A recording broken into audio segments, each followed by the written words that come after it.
لا تدخل الملائكة بيتا فيه كلب ولا تماثيل، فهل سمعت رسول الله صلى الله عليه وسلم ذكر ذلك؟ فقالت لا، ولكن سأحدثكم ما رأيته فعل. رأيته خرج في غزاته فأخذت نمطا فسترته على الباب، فلما قدم فرأى النمط عرفت الكراهية في وجهه فجذبه حتى هتكه أو قطعه، وقال إن الله لم يأمرنا أن نكسو الحجارة والطين. قالت فقطعنا منه وسالتين وحشوته مأليفا فلم يعد ذلك علي. पर्दे को जिस पे एक आध तस्वीर थी उतार कर फाड़ दिया और उसके तकिए के गिलाफ बना दिए, उसमें वो तस्वीर होगी कहीं ना, मालूम हो वो तस्वीर अगर मुहान हो जाए, उसकी कोई ताज़ीम ना हो, तौक़ीर ना हो, ज़ेबाइश ना हो, आराइश ना हो, कमर के नीचे आ जाए, अपने सुलीम के नीचे आ जाए, बैठने की जगह पर आ जाए, पैरों की जगह में आ जाए, तो उस तस्वीर में वो हुर्मत नहीं, जो ज़ीनत के लिए लटकाई जाने वाली तस्वीरों में हज़रत ने हुर्मत बयान की।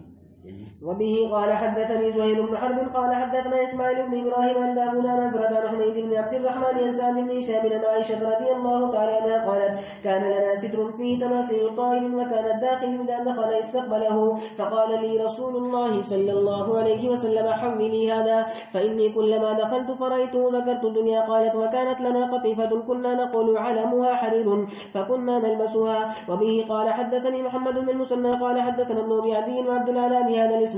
قال ابن المثنى وزاد فيه يريد عبد الأعلى فلم يأمرنا رسول الله صلى الله عليه وسلم بقطعه. وبه قال حدثنا أبو بكر بن أبي شيبة وأبو كريم قال حدثنا أبو أسامة عن هشام عن أبيه عن عائشة رضي الله تعالى عنها قالت قدم رسول الله صلى الله عليه وسلم من سفر وقد سترت على بابي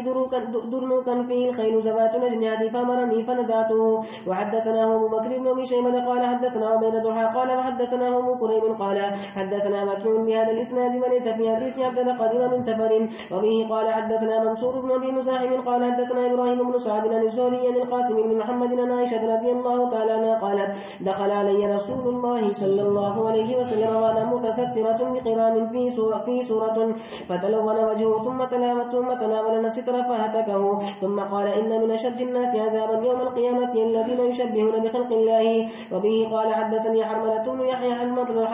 يحيى قال أخبرنا ابن وهب قال أخبرني يونس بن شهاب عن القاسم بن محمد أن عائشة رضي الله تعالى عنها حدثته أن رسول الله صلى الله عليه وسلم دخل عليها بمثل حديث إبراهيم بن سعد غير أنه قال ثم أهوى إلى القرام فهتكه بيده. وبه قال حدثنا يحيى بن يحيى وأبو بكر بن أبي شيبة وزهير بن حرب جميعا عن ابن عيينة قال وحدثنا إسحاق بن إبراهيم وعبد بن حميد قال أخبرنا عبد الرزاق قال أخبرنا معمر عن الزهري بهذا الإسناد وفي حديثهما أن أشد الناس عذابا لم يذكر منه. وبه قال حدثنا أبو بكر بن أبي شيبة وزهير بن حرب جميعا عن ابن عيينة